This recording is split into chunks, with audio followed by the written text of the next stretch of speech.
we are expected to be wise by the Apostle James. Together? Ngunit kung ang sino man sa inyo ay kulang sa karunungan, humingi siya sa Diyos at siya'y bibigyan, sapagkat ang Diyos ay nagbibigay ng sagana at hindi nanunumbat. Subalit, ang humihingi ay dapat magtiwala sa Diyos at huwag mag-alinlangan, sapagkat ang nag-aalinlangan ay parang alon sa dagat na itinataboy ng hangin kahit saan. Huwag umasang tatanggap ng anuman mula sa Panginoon ang taong pabago-bago ang isip at di alam kung ano talaga ang nais niya. Ang taong nagsasaliksik at nagpapatuloy sa pagsunod sa kautusang ganap na nagpapalaya sa tao ang pagpapalain ng Diyos sa lahat ng kanyang gawain. Siya ang taong gumagawa at hindi siya katulad ng nakikinig lamang at pagkatapos ay nakakalimot. Taas mo nga yung daliri mong ganon sa katabi mo, harapin mo nga siya, sabihin mo sa kanya, let us be wise. Amen. All right, thank you very much. You may all be seated. The wisdom from James is different from yung utak ng Pinoy, yung, wais to. Hindi po ganon, hindi po ganon. Ibig sabihin po nung wais to sa Pinoy, pag nagsalita siya ng ganon, ibig sabihin hindi siya papalamang. Dapat malaki kita niya kaysa sa iyo. Ganon ho, ano? Nang-aapak. Ito po, wisdom from above. Ngayon, may konti pong conflict ito sapagkat yung mga scholars na nag-aaral po sila ng Book of James, sabi nila parang hindi naman ito yung turo ni Jesus. Nagganon po sila ng konti. Kasi po, puro good works po ito puro action, practical wisdom talaga. Pero, alam nyo kung anong summary talaga nito? Iba tong si James Unahin natin yung author Medyo may confusion din sa author. Kapag may dalawa pong James dun sa alagad, yung isa po ay si James, yung son of Zebedee. Alagad po niya yan. Kapatid ni Juan. Pero sabi nila, hindi pwedeng yan ang author kasi pinatay agad He was killed by Herod. So sabi niya, hindi yan. Hindi yan yung Acts 12 pa lang po, patay na po kagad si James. Okay? Pero meron pa isang James. Son of Alphaeus. Son of Alphaeus. Meron pong isang historia, ang pangalan po niya Hippolytus. Medyo malayo na po siya, 3rd century, pero siya, pinatotohanan po niya ron sa isang aklat niya na si James, the son of Alphaeus, nung nangangaral, pinatay yan ng mga Hudyo. Sabi niya, di ubos na yung alagad, sino pa? Sino pa James to? Meron po palang kapatid si Jesus na James din. Okay? Alam niyo naman yung mga kapatid niya, saka yung nanay niya, is not a believer at the very beginning. Pero yung pala, nung magtagal po siya, kaya ito po, James, the brother of Jesus, was a prominent figure among the communities of the followers of Jesus in the 1st century. Iba po pala. So don't make a mistake na alagad po ito. Hindi po ito alagad nung sumusunod siya kay Jesus. Nung pong pinatay na si Jesus, o kaya nung pinaparusahan na, nandun yung buong pamilya. Tapos nakita nila si Jesus sa krus, they develop a faith. Sabi niya, hindi basta-basta to. Tapos nag-resurrect.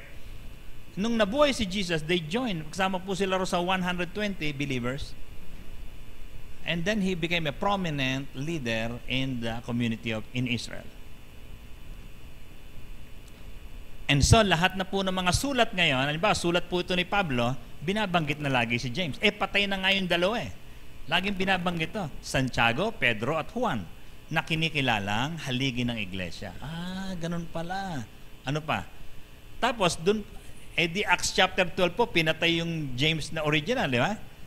Ito po naman ay chapter 15, he's part of the council of the Jerusalem. No? You can take a look at that text, no? Acts 15, 13 to 21. Also, Paul visited James. and took advice from him on his final visit to Jerusalem. Sabi niya, papatayin na rin lang ako. Kasi po, nagdadalawang isip siya kung tutuloy ba siya sa Rome. Okay? Pero tumuloy pa rin po siya against the advice of the church. Pero tinanong niya to si Santiago. Kinabukasan, kami, kasi hindi po yung kami. Ang writer po ng gawa ay si Luke. Okay? So si Luke, kasama po yan lagi ng isang matanda. Doktor ho kasi si Luke eh. So kahit saan magpunta si Paul, nandun din po siya. Kinabukasan, kami nila Pablo ay nakipagkita kay Santiago. So merong mga witnesses na ganon, na talagang, ano po sila? Pinuno ng iglesia. So James is a prominent personality aside from the two apostles. Alright? Clear na po yan? Now, para kanino ba tong aklat na to? Bakit ba, it is a circulation letter, remember? Para kanino ba yan? These are the people of God in the diaspora. Ano po yung sabihin ng diaspora? Greek word po yon for dispersion. Okay? Sapagkat takbo sila ng takbo, umiiwas po yung pananampalataya nila sa mga persecutor like Roman soldiers. Papatayin po sila. So they run. They were spread. All believers were spread in the then known world like Asia Minor. Ito po yung chapter 1 verse 1 pa lang. Sabi niya, kanino to? Sa 12 liping hinirang, the 12 tribes of Israel, the chosen nation, na nasa iba't ibang bansa. So it's okay po na tumakas pala sa saan? Sa mga gustong pumatay. So pag yung pastor bigla hong nagtago kasi wanted, no? Kasi ganun ho palang picture ng last days. Yung mga mananampalataya at yung mga leaders would be wanted by the Antichrist. They would be killed. Actually, many cannot escape. So sinasampulan po tayo ng mga pwedeng gawin, mag-abroad. Nasa si Pastor Joy? Ay, nandun sa Bigan. Ganun, nag-abroad sa Bigan. Okay? Spreading. So, ito po yung pinaka-sentro, getting wisdom. Can we read that together? Ready? Go. Ang taong nagsasaliksik at nagpapatuloy sa pagsunod sa kautosang ganap na nagpapalaya sa mga tao ang pagpapalain ng Diyos. So people are very concerned about blessing. Bless me, Lord. Bless me, bless me, bless me. Si James, para pong para po siyang Proverbs ng New Testament, itong aklat na to. Punong-puno po ng instruction, wisdom. Hindi po siya theological book tulad ng Romans. So sabi niya, hirap na hirap ka ba sa buhay? I ask God for wisdom. Ba't ako laging may sakit? Nagpapaulan ka Ganun ho sasalita ni James. Okay? Bakit ba kami lagi nag-aaway mag-asawa? Hindi ka give and take Take ka ng take. So ganun po itong aklat na to. Sabi niya, hindi mo alam paano gagawin? Ask wisdom. So hindi po lahat sa James, ang paniniwala po niya, hindi pwedeng puro ka na lang himala, hindi ka naman natuturuan. Dapat magpapaturo tayo. Amen? So tanong mo sa katabi mo, missile leader ka ba? Tapos sinusunod mo ba yon? Kasi baba po kami ng baba ng instruction. Tapos sasabihin mo, magbasa ka ng Bible, wala akong time. Gumaganon ka. So hindi makukuha yung wisdom ng langit, Okay. James na po tayo. Ang kasunod po niyan ay Peter na, Okay. So ito po, the main theme of the book of James is receiving wisdom from God's word. Tama po to kasi po tayo pong lahat we are confronted by all kinds of problems and difficulties. Ang Diyos po hindi niya mamagicin lagi yan. Now, I would like to bring you to another predicament. Kasi po minsan, nagtataka ka, bakit ayos naman ako sa Diyos, pero hindi ka ayos sa kapwa. Alam niyo kung bakit? Yung kapwa po niyo, binabantayan yung buhay mo. Tinitingnan niya, pa-church pa naman to. Gumaganon pa, di ba? Isang beses po ay meron akong, na-confront po ako ng dalawang nag-aaway. All of a sudden po, nakaupo po ako sa isang meeting na ganyan. Meron isa, hindi napigil yung sarili niya, nagpapirma Papirma. Tungkol sa registration ng kotse. Okay? Hindi po rito yun, relax lang po kaya. So, sabi niya, pirma mo nga, re-register ko yung kotse. Sabi niya, nakapangalan pala sa akin, di kotse ko to. Siya ang pipirma. Alam niyo, minsan merong, di nagtataka ko, ba't ganun yung mga dialogue nila? Yung pala ito, yung kausap ko, maraming kotse. Itong dumating na nagpapapirma, nang hiram ng kotse, hindi na sinuli. Naunuan niyo po ba yung mga problemang ganon? Tapos pupunta siya sa iba't ibang lugar, magpipreach siya, magpe-pray, tatayo sa mga harapan, mag-MC, magpapaawit, lahat ng ganitong mga problema, yung Diyos po, titingin niya sa lupa, sabi niya, anak ko naman to, maayos naman, pero meron siya mga palatuntunan sa buhay na hindi tama. Hawakan mo nga yung puso mo, hawakan mo nga. Sabi mo, pag nanghiram ka, sosoli mo. Kasi yung hiniraman mo, makikita ka na-offend po sila. Pray naman ang pray. Hindi niya maalala yung utang niya, yung hiniram niya. Gano'n yung plies ko, gumaganon po Biro man, tumayo ka rito sa harapan, sabi niya, yung martilyo ko nandun So, gano'n po yung James. Sabi nga natin, Lord, give me your wisdom. Enjoy niyo po ito, practical na practical Wisdom from God results in a life that is fruitful, even in the face of hardships. Di ba? Natatakot ba kayo? Bakit mayroong monkeypox? Relax lang kayo. Na-solve na po. May gamot na po. Ang pangalan po ay monkey eating eagle. Ayan. Joke po yon ng isang Pinoy. That's how Filipinos solve problems. Galing, Okay ba yan? Kasi ang Pinoy, relax lang po yan. Pero ito po, dadagdagan ni James. Sabi niya, wag lang puro joke. Lagyan natin ng substance. Okay? James is not just about trying to get you to heaven.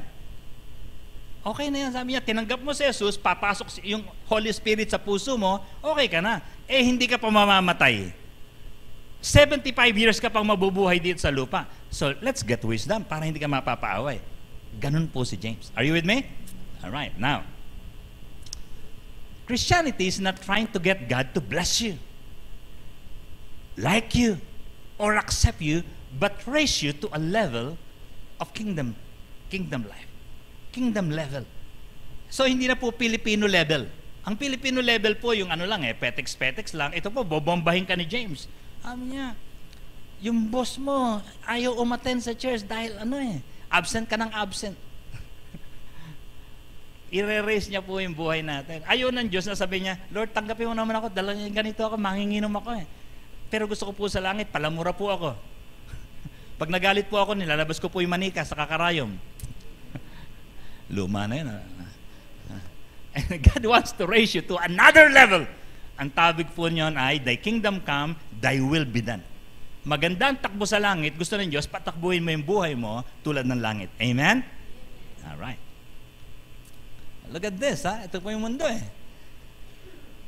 When I was reading Psalms, nakita ko to, I was very attracted to this verse. Sabi niya, the Lord looks down from heaven on all mankind to see if there are any who understand, any who seek God.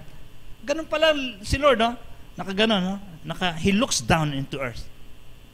He sees you as a family, as a barangay, as an individual. He looks down from heaven to see if there be anyone who understands. Ay, ang tagal na nito sa buhay. 50 years old na, hindi pa rin nauunawaan na dapat talaga priority ako. Gumaganon po si Lord. He looks down. Look at this. Bakit ginunaw ang mundo during the time of Noah? Nakakatuwa to, nakalabas pa yung ulo ng giraffe Bakit ginunaw? Ang kaso po nung panahon ni Noah, people are violent. Ayaw po ng Diyos yung mga patayan na yan. Okay? So sabi ng Diyos, magpapatayan lang pala kayo. Warningan po niya, magpapadala po siya ng preacher. Pag hindi nakinig sa preacher, there will be destruction. Ang tawag po doon sa end of the age, end of an era. So wag niyo pong iisipin na gugunawin itong mundo to, ibig sabihin po noon ay pasasabugin niya tong earth. Hindi ho ganon. Tinatapos po ng Diyos ang bawat era, bawat age. Isa po sa sample po ito. Yung isang beses, hindi niya winasak, hindi niya pinatay yung mga tao. Nung panahon po ni Nimrod, sa isang bansa, ang pangalan Babylon, pinakamatanda pong civilization, Babylon, advanced in technology. Isa po na na-discover po nila yung bricks. Sabi nila, itong bricks, ang sarap pagpatong-patungin, it can reach heaven.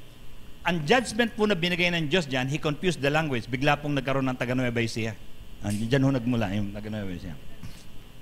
Mga Ilocano, mga Bisaya, mga Sambal, andyan po lahat na gumagawa ng bricks. Matagal na po pala tayong OFW. Ano? So nag-uwian yung mga yan. Hindi natuloy yung project. Bakit?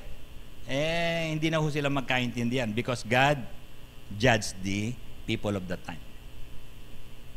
Ano pong kasalanan dyan? Arrogance.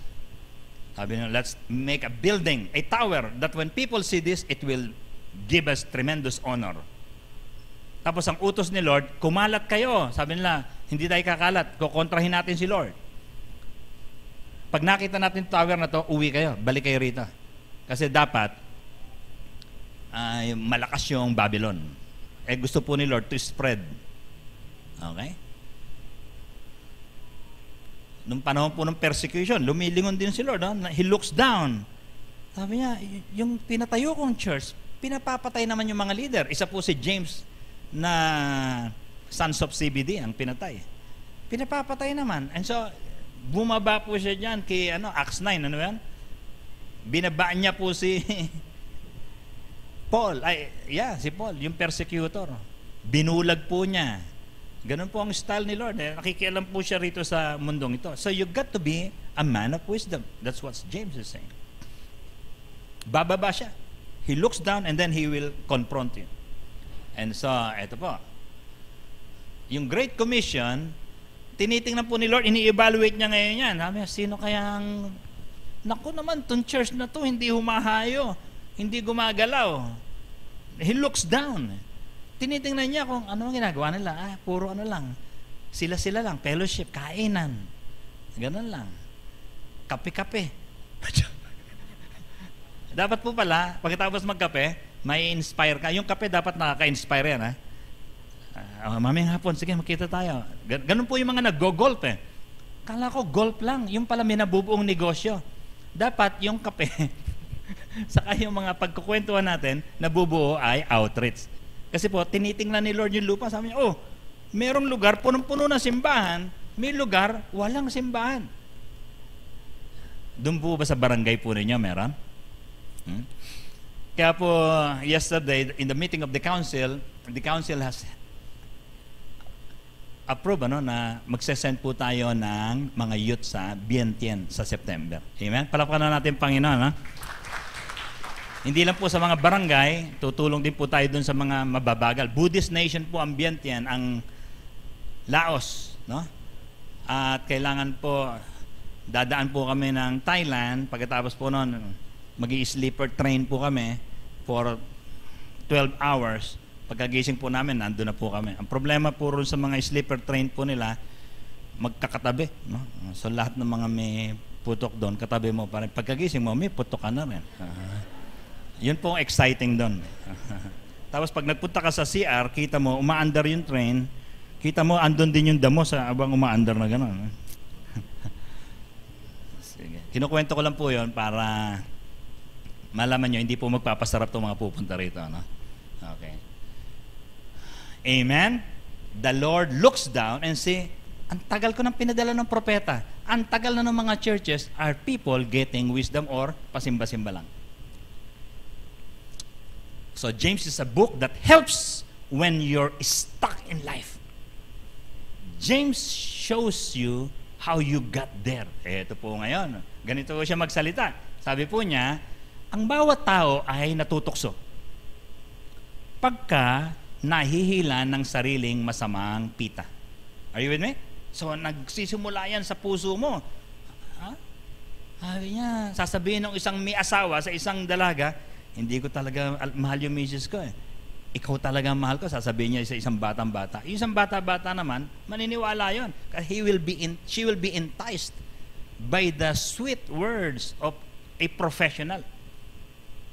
So tuturuan po natin yung mga anak natin how not to be enticed. Nahihili ng sariling masamang pita at tapos, ang dulo, talaga hindi mo mahal ang misis mo? Ako talaga mahal mo? Approve! Patay. Kung magkagayoy, ang kahalayan kung maipaglihi ay nanganganak ng kasalanan. Ang galing niya mag-details eh. At ang kasalanan, pagka malaki na, ay namumunga ng kamatayan. God will kill you. Subukan mo ituloy yung pagnanakaw mo. Subukan mong ituloy yung galit sa puso mo, magkaka-cancer ka. Maaring hindi directly, Diyos ang gagawa niya. So, I want you to get wisdom. Ang dami ko pong mga binabasa ngayong mga materials about cancer. Ang dami pong mga gamot na inisip sila. Meron pong mga stones na pag dinikit mo sa katawan mo, maaring matunaw daw yung cancer. Ganun. Pero ang Diyos po, pag nagturo po siya, sabi niya, yung peace of mind, isang napakahalaga po yan. Para pag nawala ka ng iniintindi. Pero pag namumuhay po kayo sa kasalanan, hindi ka makatulog. Baka nahalata na nila. Baka nalaman nila. Ayan na. So dahil dito, lalamunin ka ng mga alalahanin and you will die because of that. Let's take a look at that. And so, eto na naman. Sabi niya, if any of you lacks wisdom, you should ask God who gives generously without finding fault. And it will be given to you. Hindi ka niya haharapin dun sa mga atraso mo. Sabi niya, sige anak, mabuti lumapit ka sa akin. Hindi po niya pamumaka. Kasi po ganito po tayo mag-pray. Okay? Ang prayer po, isa sa mga problema ba't hindi tinutugon is because of unforgiving spirit. So God instructs believers to get wisdom. Okay? Halimbawa, are you aware that prayer is not just asking? Prayer is also about listening. Nag-i-instruct si Lord eh. Sabi niya, hindi kita papakinggan, may problema ka sa biyanan mo eh. Yung kapitbahay mo eh, kaaway mo eh. Talaga? Sabi po ni Lord, and forgive us our debts. Tinuro niya tong prayer na to. And we also have forgiven our debtors. Two-way po pala, ganyan po siya mag-instruct. Sa Tagalog, tingnan natin. Together, go. Sapagkat kung ipatawad ninyo sa mga tao ang kanilang mga kasalanan, patatawarin naman kayo ng inyong Ama sa kalangitan. And then, dinugtungan niya ng ganito.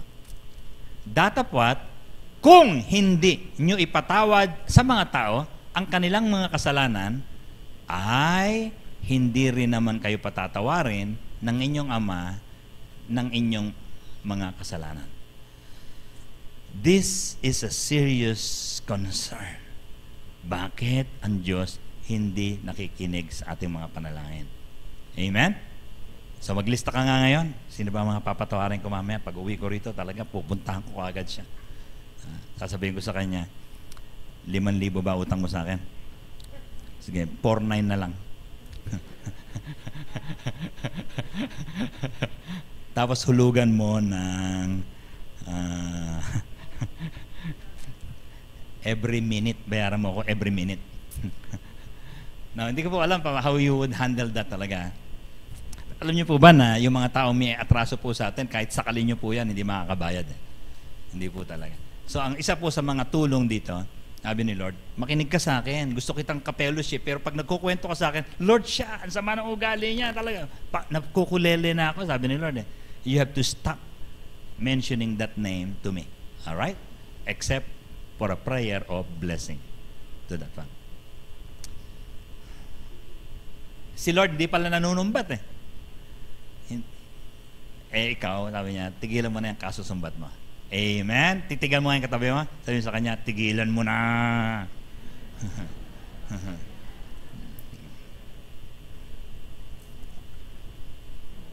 Ituring mo na kasama sa mga mahirap na bahagi ng buhay yan, mga trials.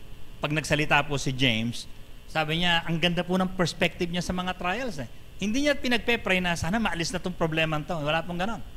Sabi niya, dapat niyong malaman na napatatatag ang ating pananampalataya sa pamamagitan ng mga pagsubok. Amen? Napapatatag. Yung mga muscles po natin habang may hagdan, lumalaki po yan. Yung mga puno sa Batanes dahil binabagyo, matitibay. Okay? So ano po ang prayer request nyo kaninang umaga? Lord, last week po nagka-brown out po sa MCC, pinawisan po ako, hirap na hirap. Huwag na po sanang maulit yan. Okay naman sana yun, di ba? Pero baka gusto ni Lord pagpawisan din tayo. Parang ganito rin yun parang kalagitnaan ng ganito.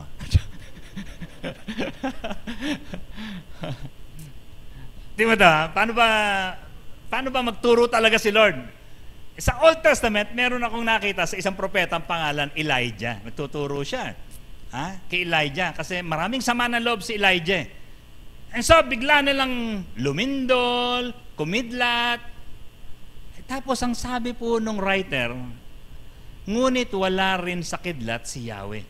Pagkalipas ng kidlat, narinig niya ang isang banayad na tinig. Wow! Do you have time to listen to a gentle whisper coming from the Lord? Sometimes you want instruction directly. Meron din pong ganon. Pero pag nag-iisa na po kayo, mangungusap po si Lord. Itong problema, naka-Facebook ka ng 16 hours.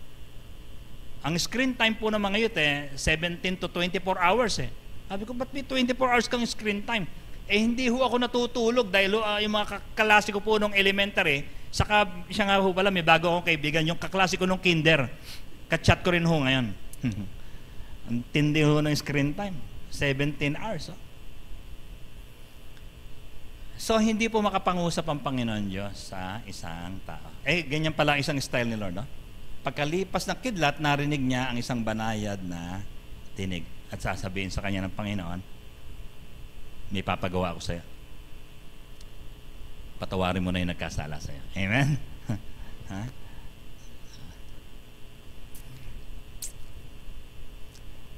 Nasubukan nyo na ba ito? Naranasan nyo na ito? Merong nagkwento sa akin ng ganito. Sabi niya, pumunta sila sa isang restaurant, dyan sa SF, kain po sila. Pagkatapos, sabi niya, maya-maya, tatlo sila. Nagpaalam yung nag-invite sa kanya, nakakain, nag-lunch po sila. Maya-maya, ang tagal naman, sabi niya, ba't wala pa?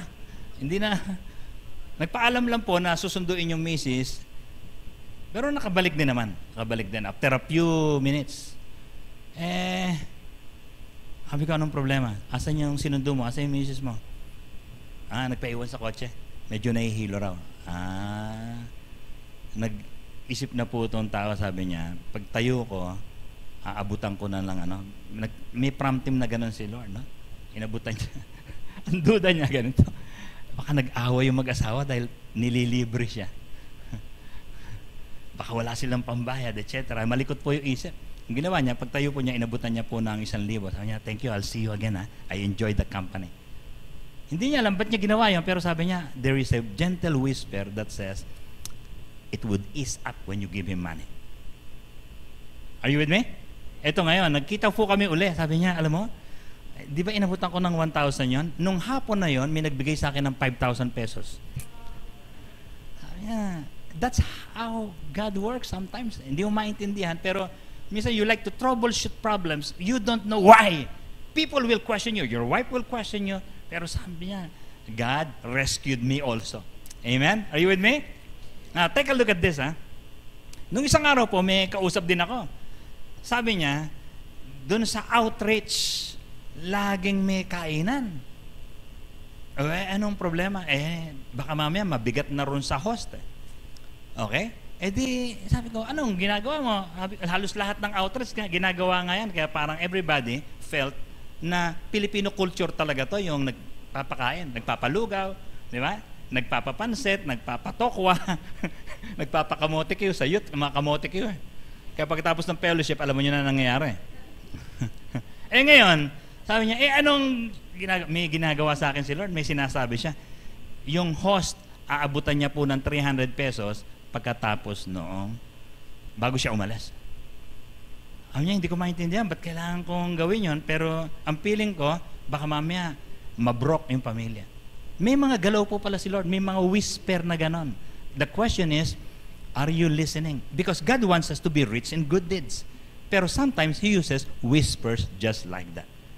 And then nung kinakausap ko siya, sabi ko sa kanya, hindi ka ba naman inaaway ng asawa mo? Sabi niya, secret yun. Sa'yo ko lang sinabi, Pastor.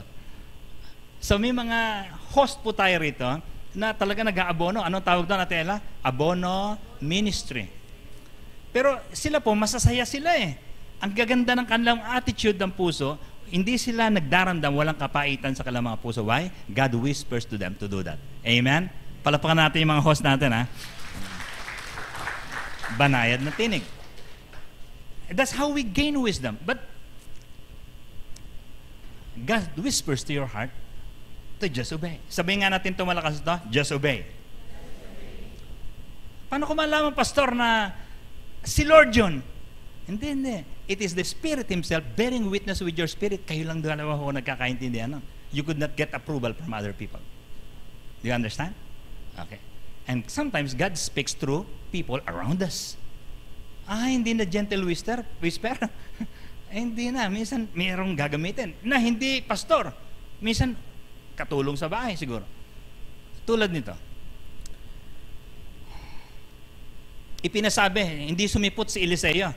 Kasi po, nagpunta po si Naaman sa isang bayan ng Israel sapagkat sinulatan nila yung hari. Sabi niya, pupunta ako dyan ha. Gusto kong gumaling sa aking sakit na ketong. Ang problema po, hindi po siya hinarap nung propeta. Ipinasabi lang. Ipinasabi sa kanya ni Eliseo, pumunta ka sa Ilog Jordan. Lumubog ka ng 7 beses, gagaling ang iyong ketong. Ay, na-offend po siya dyan. Kasi po, ano po siya? General ng army ng Assyria. Nang marinig ito, galit na umalis si Naaman. Sinabi niya, akala ko pa naman, sasalubungin niya ako. Tatayo siya sa harap ko, tatawagan ng Diyos niyang si Yahweh, at ikukumpas ang kanyang mga kamay sa tapat ng aking ketong at ako'y papagalingin. Watch this. Be careful about this. Preconceived ideas about how God works. Be careful on your assumptions.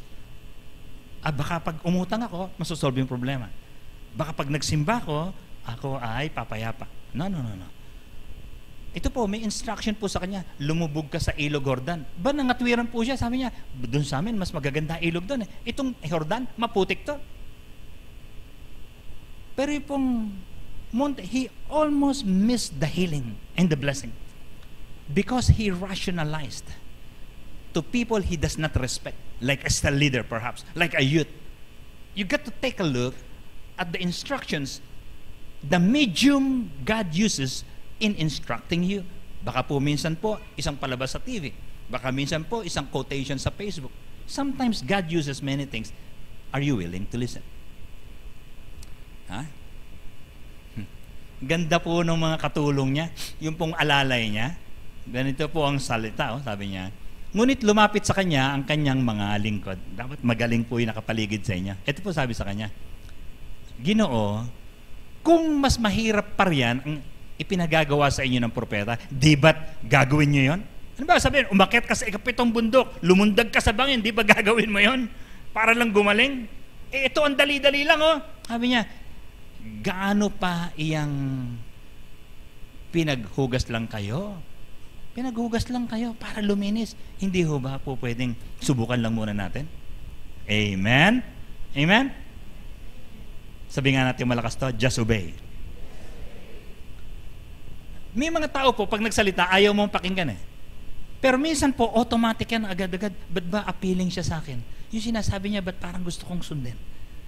There are people God will use for you. Do not harden your heart. Amen? Kasi po gusto ni Lord, maging wise tayo sa buhay. Magpapadala siya sa iyo ng tao talaga. So, healing is not in Naaman's faith. Remember that. Amen? So, isa sabihin, kailangan malaki faith mo. Ito po, wala pong ka-faith. Hindi po siya nagpe-praise and worship nung siya po ay gumaling. Hindi po siya nananalangin. Kinokontra nga niya yung sinabi ng propeta. So, wala po rin sa faith na malaki yan. Baka yun ang alibay niya. Hindi rin po yan sa tubig. Baka pumunta po kayo ron sa Jordan. Ang dami pong gano'n, nag-a-abroad. Sabi niya, pagtungtong ko sa Jordan, tsak, solve na yung problema ko. Ba, hindi po. It's not in the water. Healing is in His obedience. Sabi ng propeta, tumungtong ka ng 7 beses. Lumubog ka ng 7 beses. Gusto ko po evaluate natin mabuti to kasi po nagbabasa po tayo ng aklat ng Biblia, baka po puro tayo basa. Healing and your miracles and your prosperity is in obedience. Amen? Amen? Very important po yan.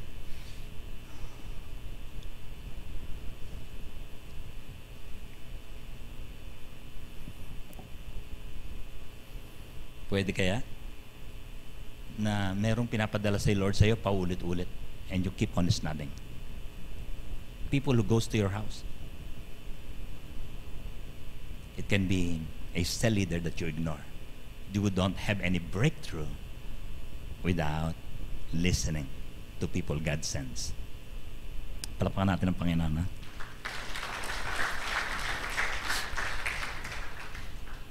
So yung pong wisdom ay by obedience po yan. Sayang, dami natin natutunan. Ganito mag-drive ng dahan-dahan. Ganito kumain ng tama. Okay?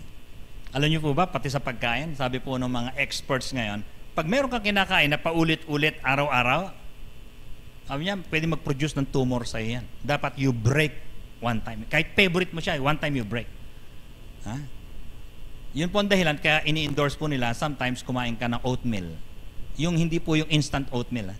Bakit? Para ma-break naman yung rice. Hindi pwedeng puro rice. Hindi po pwede yan. Hindi pwedeng puro egg. Hindi po pwede yan. Sabi niya, baka itong mga doktor pong ito, nagsasalita, nakikita niyo sa Facebook, you ignore. Okay, you get to listen. Although, checkin niyo rin po yung nasa Facebook. Kasi po, hindi lahat ng tao riyan, totoo, no? When believers obey, miracles happen. Amen? Listen to God's voice telling you to obey. Don't super-analyze it. Di ba? Kung mapahiya ako pag sinunod ko yan, makita nila may dala akong Bible, makita nila napupunta ako sa MCC. Nakakahiya eh. Kinriticize ko nung araw yan eh. Tapos ngayon, aaten ako, pataas-taas pa ako ng kamay. Don't super-analyze. Are you with me? Huh? No regrets in obedience. Now, isa sa nakakatuwa dito sa mga instruction ni James is tungkol sa diablo. Sabi niya, resist the devil and he will fly away from you. He will flee. Bakit ganyan magsalita? Meron pong isang scholar, binabasa ko siya this week lang. Sabi niya, alam niyo ba that the devil is a person? And all personality, just like you and me, can always be embarrassed. Personalities are sensitive with their emotions. Kaya pala ganito magsalita si James. Sabi niya, pasakop kayo sa kapangyarihan ng Diyos, labanan niyo ang diablo, mau-offend siya, lalayo siya sa inyo. Amen? Why? He is a personality. Personalities can be offended. Meron po kasi siyang intellect, nag-iisip siya sa behavior mo, ba't kaya hindi niya na ina-announce yung kanyang mga plano? Kasi po, nadidinig ni Satan yun eh. Kaya kailangan pag nagkwentuhan po kayo, huwag kong mayabang, sabi niya. Si James po nagsabi nun, sa James 5, sabi niya, huwag mo sasabihin, mangingibang bayan ako, magninegosyo ako, mag-aasawa ako. Huwag kang announce, sabi niya. Are you with me? Because the devil hears your plans. Okay? Now, kailangan po, pagka medyo nabanggit mo na yan, bilang prayer request so that God will seal that. Poprotektahan po niya yung iyong mga hinihiling. Ngayon, ang gagawin niyo po, pagka nadinig na ni Satanas yan, rebuke him. I will be faithful in Bible reading in the name of Jesus. I rebuke you. Alisin mo yung pampatulog sa akin. Huwag kang maglambitin sa mata ko. Pambira ka sa pilik mata ko pa nagbibitin itong mga demonyo mo. Kaya pala pagbukas niya ng Bible, inaantok na po siya. Pag nakabukas yung Facebook, gising na gising siya. Sabi niya, rebuke the devil in Facebook. Amen? Sabi yung sa katabi mo, hiyain mo si Satanas. Madali palang ma-offend eh. Because he is a person. Si James po yan. Ganda eh. Galing oh. Tinuturo niya paano mo i-handle yung mga bagay na hindi mo nakikita. So, sabi mo sa Diyos yan, Lord, ba't ba may mga tampo ko? Ang lalim naman ng mga problema ko sa buhay. Ha? Baka yung iba po, natural. Pero nagtagal. Dapat po, it should never linger. Ang turo po ng Bible, keep short accounts. Ano ibig sabihin nun? Sabi ni Jesus, huwag mong lubugan ng araw ang iyong galit. Maiksi lang. Hindi yung pagpunta mo rito, pinamamalita mo kung ano-ano yung sama ng loob mo, and people will mark you. Ano yan? Ay, pikon yan. And so, nagtataka ka, bakit you are not welcome to people? Take care of your healing. Give it to God. Resist the devil. Huwag kong pahintulutan na inaalok ka ng diablo. Make sure you heal. Lalayo ang kanya. And then, he gives instructions also. Saan? To be visible in the community. Karamihan po ng Pinoy, nung pandemic, hanggang ngayon, napalitan na nga yung COVID, monkey na ngayon. You're not still visible. Gusto po ng Diyos, you are visible. Sabi mo sa katabi mo, hawakan mo nga, hawakan ko, baka invisible woman yan Invisible man. You got to be visible. Sabi niya, patay ang katawang walang espiritu. Gayun din naman, patay ang pananampalatayang walang kasamang gawa. Hindi ho po pwede na, nag-pray naman ako, nag-devotion ako. That's part of it. Pero, yung devotions po natin should be applied in your community. They have to see you. Report up. Amen? Kawayan mo si kapitan, makipagkwentuhan ka sa mga barangay tanod, maramdaman kanila because you are filled with wisdom. Alam niya, walang kwenta yung natutunan mo pag hindi mo pinapakita yung sarili mo sa lipunan. Magpakita ka rin. Kung hindi, tawag sa iyo ay patay ang iyong pananampalataya. Bagsik ko ni James, di ba? I like him. So, ito pong mga, bakasyon po yung mga youth natin ngayon, di ba? Ang ginagawa po nila ngayon, nagpa-planning po sila, katakot-takot na team building, pupunta po sila sa field. Katakot-takot na mga sports, ang mga pinaplano po nila bago magpasukan, no? Mga overnight, mga whole day, half day. So, pakinggan nyo mabuti yung mga plano po nila kasi kailangan po nila ng lugaw, ano? Ay, ito pa isa, pinakamalupit tong statement na to.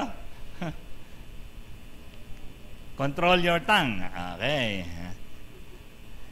Wag naman yung katabi mo, ha? Lumingon ka, lumingon sa likod. Lumingon sa likod. Ate Bibi, tingnan mo nga yung mga nasa likuran. Ayan, nasa likuran. Tingnan mo.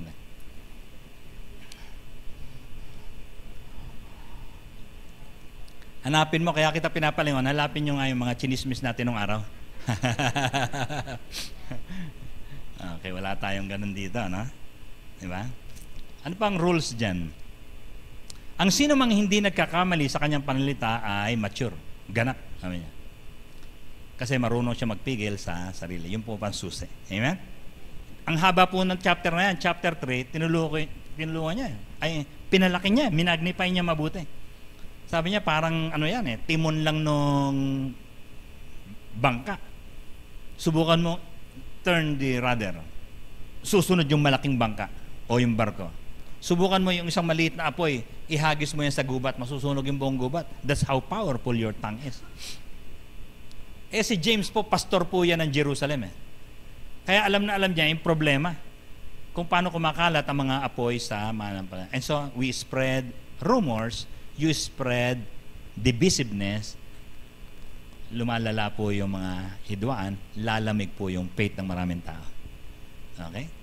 Next time na makarinig po kayo ng mga share ng mga problema, ito pang tuturo mo. Sabi po ni Jesus to, puntahan mo yung taong yun, sabihin mo sa kanya yung reklamo mo. Amen? Puntahan mo siya. Kung talagang matapang ka. Baka mamaya ka lang, matapang ka lang in spreading words. You have to stop these things. Amen? Now, sabi niya ay, you got to fix your mind. Lumapit kayo sa Diyos at lalapit siya sa inyo. Linisin niyo ang inyong mga kamay, kayong mga makasalanan. Linisin niyo ang inyong puso, kayong pabago-bago ang isip. Fix your mind. Gusto mo ba maging Christian talaga o gusto mo maging boy abunda? Okay? Gusto mo bang maging mananampalataya talaga o you're a doubter like Thomas? So, tayo po tayong lahat.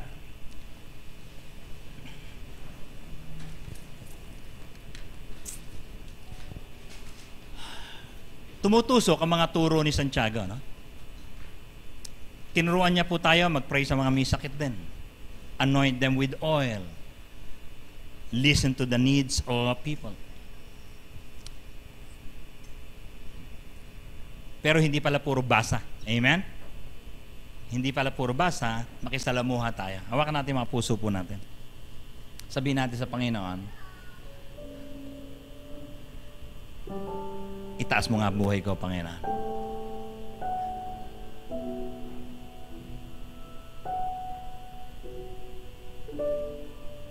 Hindi po pala maaring ayos ka lang sa Diyos, dapat ayos ka sa kapwa eh. Yan po ang aklat ni Santiago. Commit yourself, Lord, I would like to read it.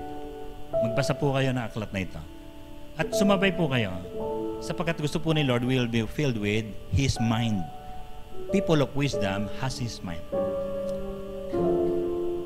At matapos po ang pananambahan ngayon, sabihin mo sa Panginoon, hindi ako aalis agad, hindi ako tatakbo, hindi ako magmamadali. Makikisalamuha ako, baka may maitutulong ako sa mga maririnig ko mga problema, o kaya baka may makakatulong naman sa akin. Come on, speak to God.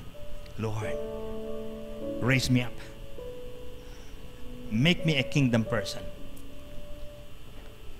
Not just heavenly minded, but practically in the kingdom of God.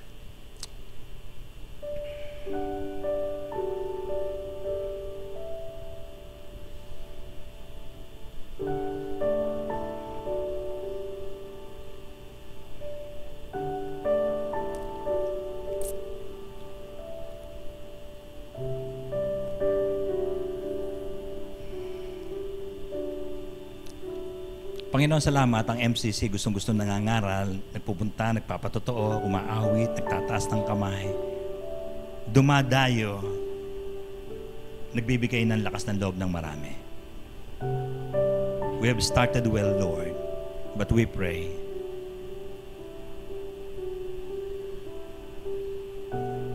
we will mature.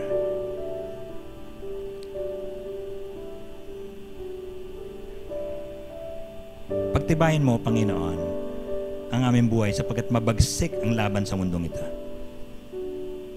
At maraming mga tao hindi namin nauunawaan at hindi namin kinahihiligan. Pero ang utos mo sa amin, Panginoon Diyos, ay ipagpatuloy ang pananampalataya at ipahayag ito sa mga tao, and we will build communities in every barangay. Communities that fear no one but you. Communities that overflows with God's love. Communities that do not spread hatred. Communities that are saved and redeemed. People who rescue people. Thank you for reminding us, Lord, that hurt people hurt people. And so we pray, Lord, for healing. Ipuin mo ang bawat isa sa amin ngayon. Kami ng mga maraming dinaramdam. Maraming sama ng loob sa aming kapwa. Hiniling namin, tulungan mo kami magpatawad, Panginoon. Sapagkat hindi pala tutugunin ang mga maraming mga iniisip namin na kahilingan sa iyo. At tulungan mo kami na sa paghayo namin, matatanggap namin ang maraming gantimpala mula po sa iyo. Tulad ng pinangako mo, na mag-abot man kami ng isang basong tubig sa isang bata, ay hindi maililimutan ng langit ang mga bagay na ito. Salamat po, Panginoon, sa Iglesia. Salamat po sa MCC, Panginoon, for giving us leaders who feed our thoughts and our hearts. We pray that we will just obey. In Jesus' name we pray. Amen. God bless you.